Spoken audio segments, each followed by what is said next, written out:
El primer relato de la creación. El miércoles pasado comenzamos el ciclo de reflexiones sobre la respuesta que Cristo Señor dio a sus interlocutores acerca de la pregunta sobre la unidad e indisolubilidad del matrimonio. Los interlocutores fariseos, como recordamos, apelaron a la ley de Moisés. Cristo, en cambio, se remitió al principio, citando las palabras del libro del Génesis. El principio, en este caso, se refiere a lo que trata una de las primeras páginas del libro del Génesis. Si queremos hacer un análisis de esta realidad, debemos sin duda dirigirnos ante todo al texto. Efectivamente, las palabras pronunciadas por Cristo en la conversación con los fariseos, que nos relatan el capítulo 19 de San Mateo y el 10 de San Marcos, constituyen un pasaje que, a su vez, se encuadra en un contexto bien definido, sin el cual no pueden ser interpretadas justamente.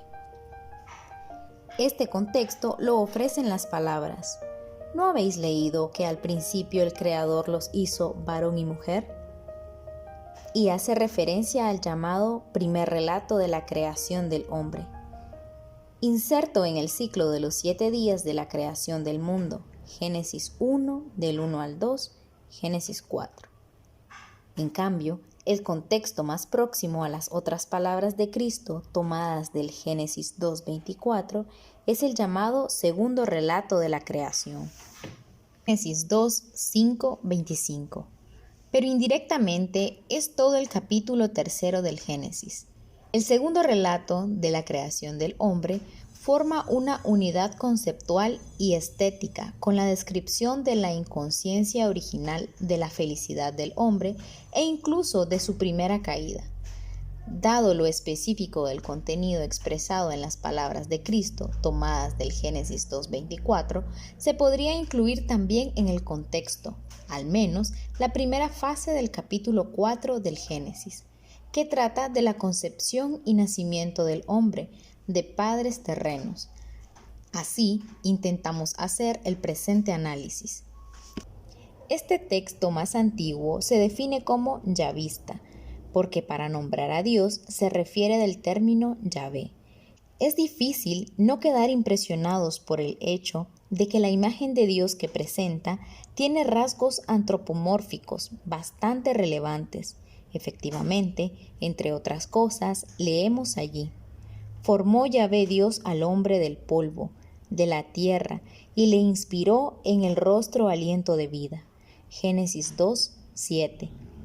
Respecto a esta descripción, el primer relato, es decir, precisamente el considerado cronológicamente más reciente, es mucho más maduro por lo que se refiere a la imagen de Dios, como por la formulación de las verdades esenciales sobre el hombre. Este relato proviene de la tradición sacerdotal y al mismo tiempo eloísta, de Elohim, término que emplea para nombrar a Dios.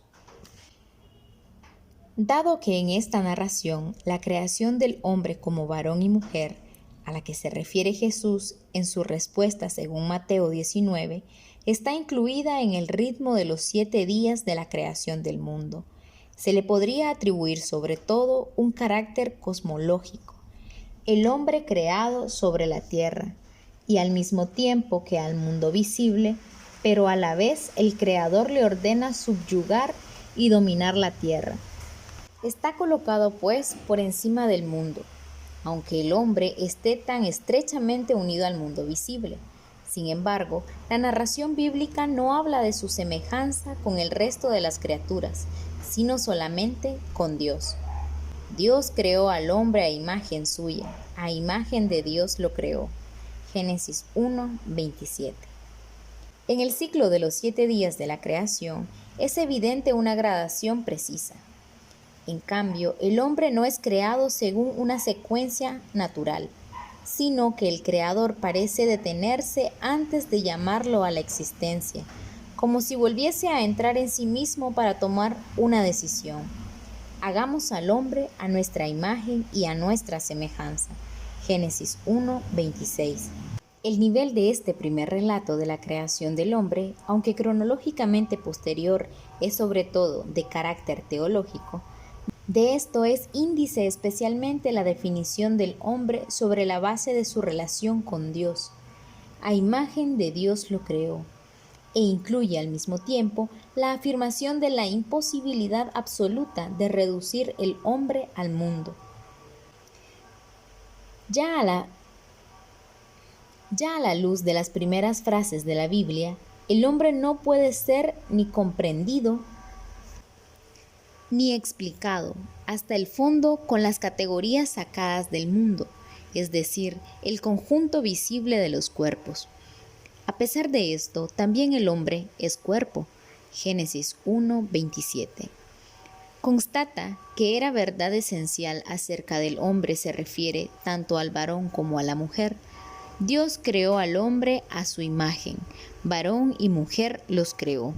Es necesario reconocer que el primer relato es conciso, libre de cualquier huella de subjetivismo, contiene solo el hecho objetivo y define la realidad objetiva, tanto cuanto habla de la creación del hombre varón y mujer, a imagen de Dios, como cuando añade después las palabras de la primera bendición.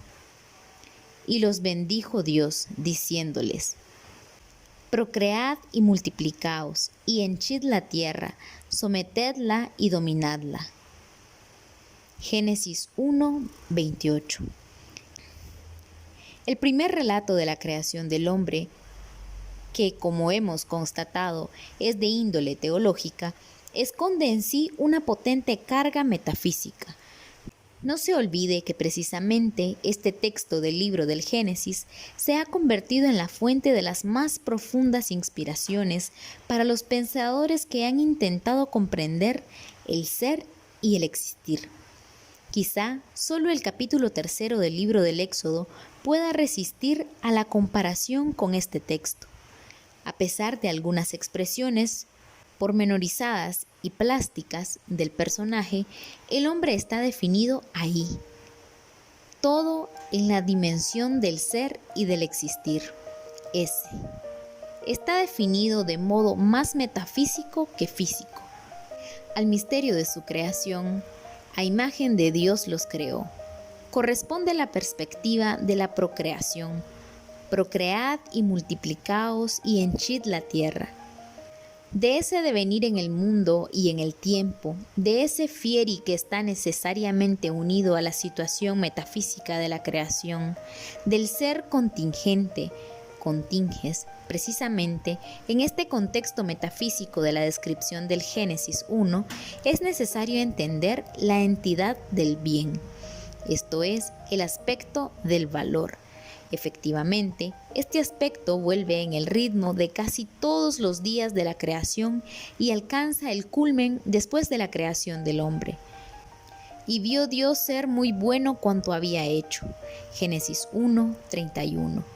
Por lo que se puede decir con certeza que el primer capítulo del Génesis ha formado un punto indiscutible de referencia y la base sólida para una metafísica, e incluso para una antropología y una ética.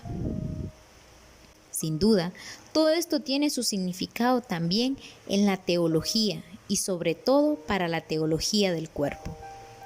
Al llegar aquí, interrumpimos nuestras consideraciones. Dentro de una semana nos ocuparemos del segundo relato de la creación, del que, según los escrituristas, es más antiguo cronológicamente. La expresión teología del cuerpo que acabo de usar merece una explicación más exacta, pero la aplazamos para otro encuentro. Antes debemos tratar de profundizar en ese pasaje del libro del Génesis al que Cristo se remitió.